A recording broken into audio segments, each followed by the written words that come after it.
शुभ प्रभात प्यारे विद्यार्थियों। आप सभी ने कठपुतली तो देखी होगी और साथ में कठपुतली का खेल भी देखा होगा। किसी मेले में आप गए होंगे, किसी मार्केट में आप गए होंगे। कठपुतली यानी काठ से बनी हुई पुतली जिसके आगे पीछे धागे बंधे हुए होते हैं और कोई व्यक्ति इन धागों की सहायता से इनको चलाता है। देखने में बड़ी सुंदर लगती हैं। कितनी रंग बिरंगी कपड़ों से सजी हुई सुंदर सुंदर कठपुतलियाँ, लेकिन वो अपने पैरों पर नहीं खड़ी हो सकती हैं। उनको कोई दूसरा व्यक्ति चलाता है, यानी कठपुतलियों के जीवन की डोर किसी दूसरे के हाथ में होती है। आपने मुहावरा भी सुना होगा, किसी दूसरे के हाथ की कठपुतली होना, यानी किसी दूसरे के द्वारा नियंत्रित किया जाना।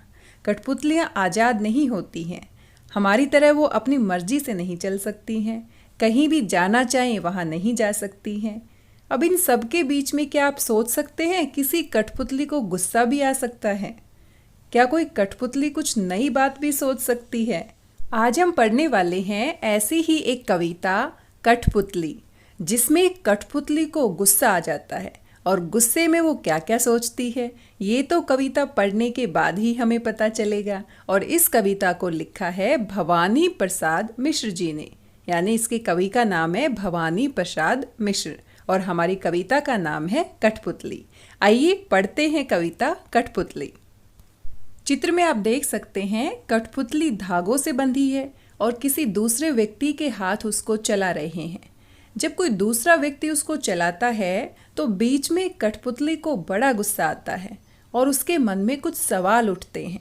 आइए देखते हैं हमारी कठपुतली क्या क्या सोचती है, क्यों उसको गुस्सा आता है और उसके मन में कौन कौन से सवाल आते हैं। कठपुतली गुस्से से उबली, बोली ये धागे क्यों हैं मेरे आगे पीछे, इन्हें तोड़ दो, मुझे मेरे पाँव पर छोड़ दो।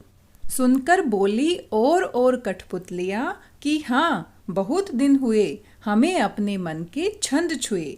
मगर पहली कठपुतली सोचने लगी, ये कैसी इच्छा मेरे मन में जगी। प्यारे विद्यार्थियों, छोटी सी कविता है और बड़ी आसान भी है। एक बार आप इसको पढ़ेंगे तो खुद से ही इसका मतलब समझ जाएंगे। आइए इसकी व्याख्या करके देखते हैं। कठपुतली गुस्से से उबली, गुस्से से उबलना यानी बहुत ज़्यादा गुस्सा करना, ये एक मुहावरा है, गुस्से से उबलना। जो हमारी कठपुतली है, जिसे आप चित्र में भी देख सकते हैं, वो गुस्से से उबल रही है, यानी बहुत ज़्यादा उसको गुस्सा आ जाता है। बोली ये धागे क्यों हैं मेरे आगे पीछे, और सवाल करती है कि ये धागे मेरे आगे पीछे क्यों हैं, किसने बांधे हैं, क्यों बांधे हैं। इन्हें तोड़ दो, मुझे मेरे पाँव पर छोड़ दो। इन धागों को तुम तोड़ दो और मुझे मेरे पाँव पर छोड़ दो।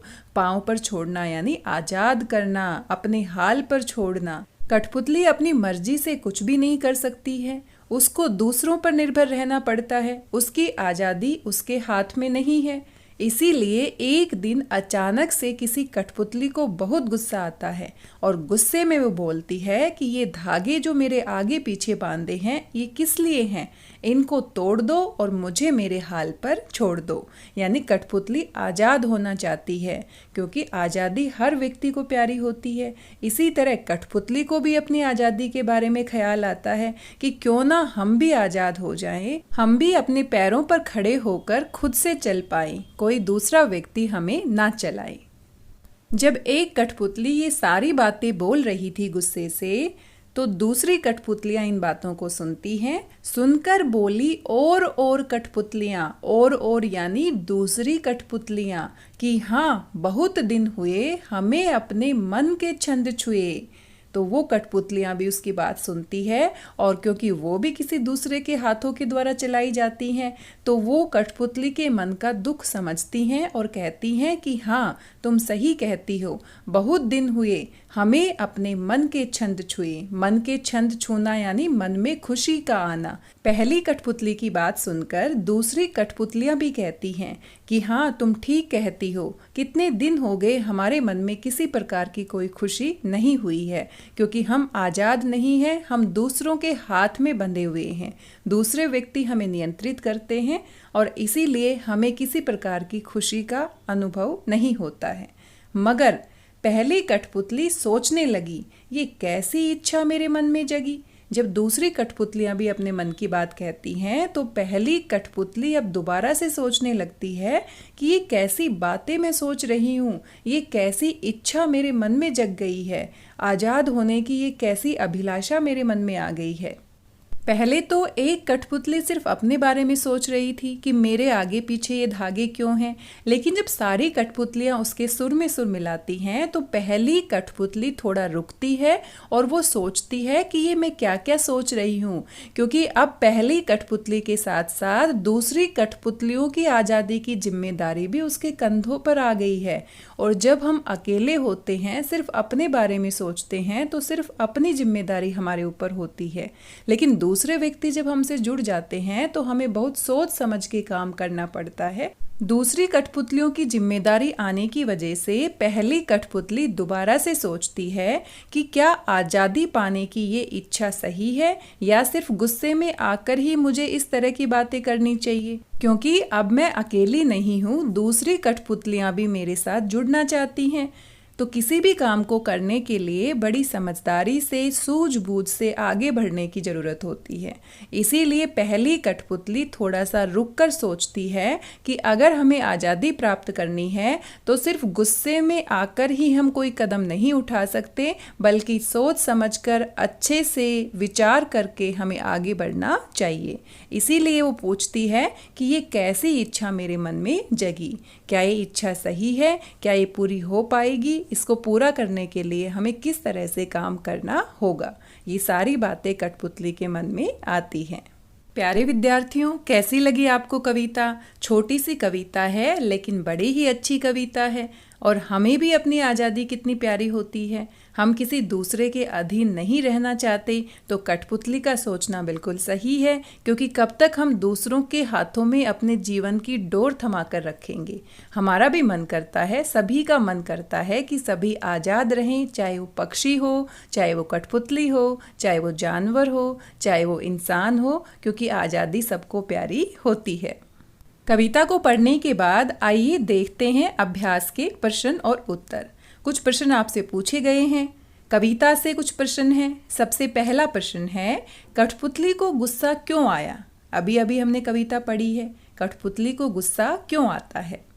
कविता में हमने देखा कठपुतली के आगे पीछे इतने सारे धागे बंधे हैं और वो आज़ाद भी नहीं है, कोई दूसरा व्यक्ति उसको नियंत्रित करता है, इसीलिए उसको गुस्सा आ जाता है। इसको हम इस प्रकार से लिख सकते हैं, कठपुतली के आगे पीछे धागे ही धागे थे, अर्थात वह कुछ भी करने को स्वतंत्र न थी।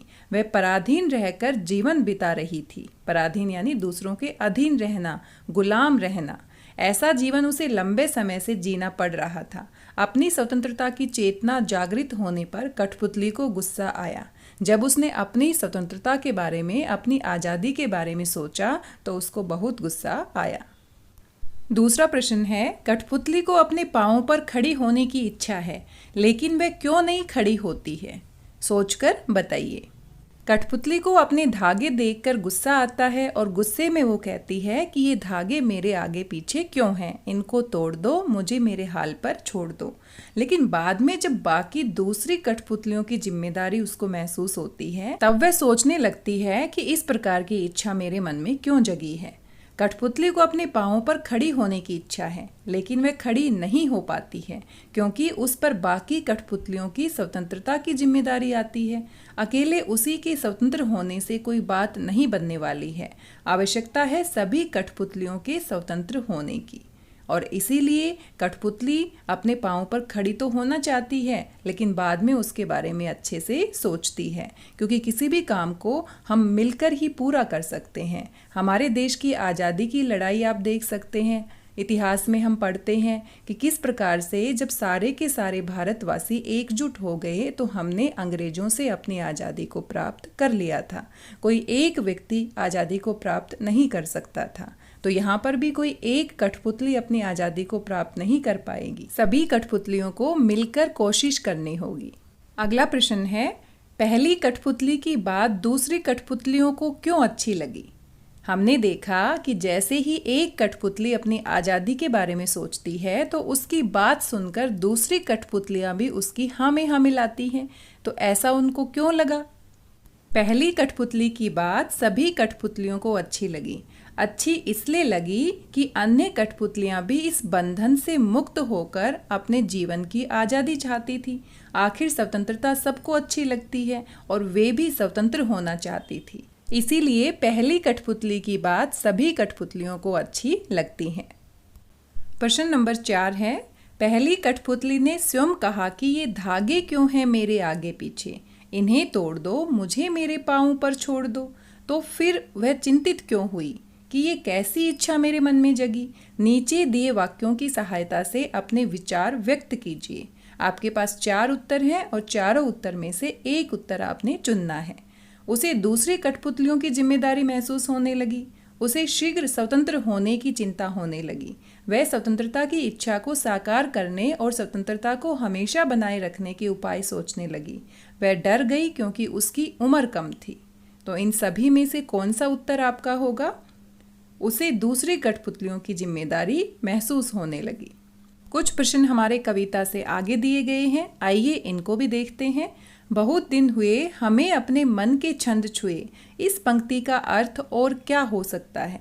अगले पृष्ठ पर दिए गए वाक्यों की सहायता से सोचिए और अर्थ लिखिए। तो यहाँ पर भी 4 उत्तर आपके पास हैं, चारों में से एक उत्तर आपने लिखना है। बहुत दिन हो गए मन में कोई उमंग नहीं आई। बहुत दिन हो गए मन के भीतर कविता सी कोई बात नहीं उठी जिसमें छंद हो, लय हो। बहुत दिन हो गए गाने गुनगुनाने का मन नहीं हुआ। बहुत दिन हो गए मन का दुख दूर नहीं हुआ और नए मन में खुशी आई। तो कविता को पढ़ते समय हमने देखा मन के छंद छूना यानी मन में खुशी का आना। बहुत दिन हुए हमें अपने मन के छंद छुए। इस पंक्ति का अर्थ होगा घ भाग। बहुत दिन हो गए मन का दुख दूर नहीं हुआ और नए मन में खुशी आई। अगला हमारा प्रश्न है, नीचे 2 स्वतंत्रता आंदोलनों के वर्ष दिए गए हैं। इन दोनों आंदोलनों के 2-2 स्वतंत्रता सेनानियों के नाम लिखिए। पहला हमारा आंदोलन है सन 1857 का आंदोलन और दूसरा हमारा आंदोलन है सन 1942 का आंदोलन। सन 1857 के 2 स्वतंत्रता सेनानियों के नाम होंगे मंगल पांडे, रानी लक्ष्मीबाई। आपने इनका नाम सुना होगा, एसएसटी में भी आप इसके बारे में पढ़ते हैं। सन 1942 के आंदोलन में महात्मा गांधी, सरदार वल्लभ भाई पटेल, इनका नाम भी आपने बड़े अच्छे से सुना होगा। इनके अलावा भी आप कोई और नाम लिख सकते हैं क्योंकि 1857 के आंदोलन में बहुत सारे स्वतंत्रता सेनानियों ने भाग लिया था और ठीक इसी प्रकार से सन 1942 के आंदोलन में भी बहुत सारे स्वतंत्रता सेनानियों ने भाग लिया था। आगे अनुमान और कल्पना से हमारे प्रश्न है, स्वतंत्र होने की लड़ाई कठपुतलियां कैसे लड़ी होंगी और स्वतंत्र होने के बाद स्वावलंबी होने के लिए क्या क्या प्रयत्न किए होंगे। यदि उन्हें फिर से धागे में बांधकर नचाने के प्रयास हुए होंगे तब उन्होंने अपनी रक्षा किस तरह के उपायों से की होगी। अब अनुमान और कल्पना से प्रश्न है तो आपने खुद अनुमान लगाना है, अपनी कल्पना से सोचकर उत्तर लिखना है। आगे की कहानी को पूरा करना है कि अगर हमारी कठपुतलियां मिलकर आज़ादी प्राप्त कर लेती हैं तो फिर आगे वो क्या क्या करेंगी। स्वावलंबी होना यानी कि अपना काम खुद करना। तो कैसे वो काम कर पाएंगी क्योंकि उनके पास पैर तो है ही नहीं, धागों की सहायता से ही वो चलती हैं। और अगर दोबारा से किसी ने उसको धागों में बांधना चाहा होगा तब वो किस प्रकार से अपने आप को बचाएंगी, क्या क्या उपाय करेंगी, इन सब के बारे में आपने कल्पना करनी है, अनुमान लगाना है और अपनी अनुमान और कल्पना से उत्तर को पूरा करना है। इस प्रश्न के उत्तर को आप यहाँ से पढ़कर देख सकते हैं, लेकिन सभी विद्यार्थियों को अपनी अनुमान और कल्पना से इसका उत्तर खुद से लिखना है, स्वयं बनाकर लिखना है। आप यहाँ पर पढ़कर देख सकते हैं, आपको अंदाजा लग जाएगा कि उसके साथ क्या क्या हुआ होगा और वो कैसे अपनी सुरक्षा के उपाय करेगी। लेकिन आपने अपनी मर्जी से जो भी आप कल्पना करते हैं उसी के बारे में लिखना है। आप वीडियो को पॉज करके या इसका स्क्रीनशॉट लेके आप इसका उत्तर पढ़ सकते हैं। आइए आगे देखते हैं भाषा की बात। भाषा की बात से कुछ प्रश्न आपसे पूछे गए हैं। पहला प्रश्न है, कई बार जब 2 शब्द आपस में जुड़ते हैं तो उनके मूल रूप में परिवर्तन हो जाता है। कठपुतली शब्द में भी इस प्रकार का सामान्य परिवर्तन हुआ है। जब काठ और पुतली 2 शब्द एक साथ मिल जाते हैं तो कठपुतली बनता है। इससे बोलने में सरलता आ गई है। इस प्रकार के कुछ शब्द बनाइए, जैसे काठ से बना कठ गुलाब, काठ से बना कठ फोड़ा। तो काठ को पूरा ना लिखकर हम उसको कठ के रूप में लिखते हैं और एक नया शब्द बनाते हैं। तो ऐसे ही आपको हाथ से हथ, हथकड़ी, सोना से सोन, सोन चिड़िया, मिट्टी से मट, ठीक है, मट मैला, इस तरह से शब्द बनाने हैं। यहाँ पर हाथ को हमने पूरा नहीं लिखा, हाथ से हथ ले लिया और उसकी सहायता से हथकड़ी, हथकरघा, 2 शब्द बना दिए हैं। ऐसे ही सोना, सोना से बना सोन, सोन जूही, सोन चिड़िया। मिट्टी, मिट्टी को पूरा नहीं लिखेंगे, जब नया शब्द बनाएंगे तो मट और मट से मट मैला, मिट्टी जैसे रंग को हम क्या कहते हैं, मट मैला। इसी प्रकार से आप और नए शब्द भी बना सकते हैं। भाषा की बात से अगला प्रश्न देखते हैं। कविता की भाषा में लय या तालमेल बनाने के लिए प्रचलित शब्दों और वाक्यों में बदलाव होता है। जैसे आगे पीछे अधिक प्रचलित शब्दों की जोड़ी है। जब भी हम बोलते हैं तो हमेशा यही बोलते हैं आगे पीछे, लेकिन हमारी कविता में इसको उल्टा करके लिखा गया है, पीछे आगे। यहाँ आगे की जगह पीछे और पीछे की जगह आगे लगाया गया है। इस प्रकार के शब्दों की जोड़ियों में आप भी परिवर्तन कीजिए। दुबला पतला, इधर उधर, ऊपर नीचे, दाएं बाएं, गोरा काला, लाल पीला। आपको ध्वनि में तालमेल बिठाना है। जैसे आगे, आगे से तालमेल बिठाकर हमने बना दिया धागे, तो वैसे ही दुबला पतला, बोल नहीं सकता ये हकला, पतला हकला, हमने ध्वनि के साथ तालमेल बिठा दिया, तुकबंदी कर दी। इधर उधर, ढूंढो चोर गया किधर, उधर किधर। या फिर औरत है ये कितनी सुघर, उधर सुघर, इस तरह से हमने तालमेल बिठा दिया। ऊपर नीचे, गुस्से में तलवारें खींचे, नीचे खींचे। दाएं बाएं, बच्चे कितना शोर मचाएं, बाएं मचाएं। तो तुकबंदी आप देख रहे हैं कितना मज़ेदार है। आप भी नए नए ऐसे ही वाक्य बना सकते हैं जिसमें ध्वनि से तालमेल करके शब्द बनाए गए हैं।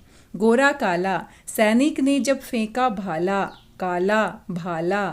लाल पीला, सागर का जल दिखता नीला, पीला नीला। तो यहाँ पर ध्वनि से तालमेल करके नए शब्दों को जोड़कर एक एक पंक्तियाँ लिखी गई है और आप भी मज़ेदार तुकबंदियाँ करके नई पंक्तियाँ लिख सकते हैं। प्यारे विद्यार्थियों, आज के इस वीडियो में हमने अपनी कविता कठपुतली को पढ़ा। आशा करती हूँ कविता आपको पसंद आई होगी, साथ में समझ भी आई होगी, साथ में अभ्यास के प्रश्न उत्तर पर भी चर्चा की। वीडियो आपको कैसा लगा अपना फीडबैक ज़रूर दीजिएगा। मिलते हैं अगले वीडियो में एक नए पाठ के साथ। तब तक हमेशा की तरह स्वस्थ रहिए, व्यस्त रहिए, मस्त रहिए और मज़े से पढ़ते रहिए। मेरी भाषा हिंदी भाषा परिवार से जुड़ने के लिए आप सभी का धन्यवाद, बहुत बहुत धन्यवाद।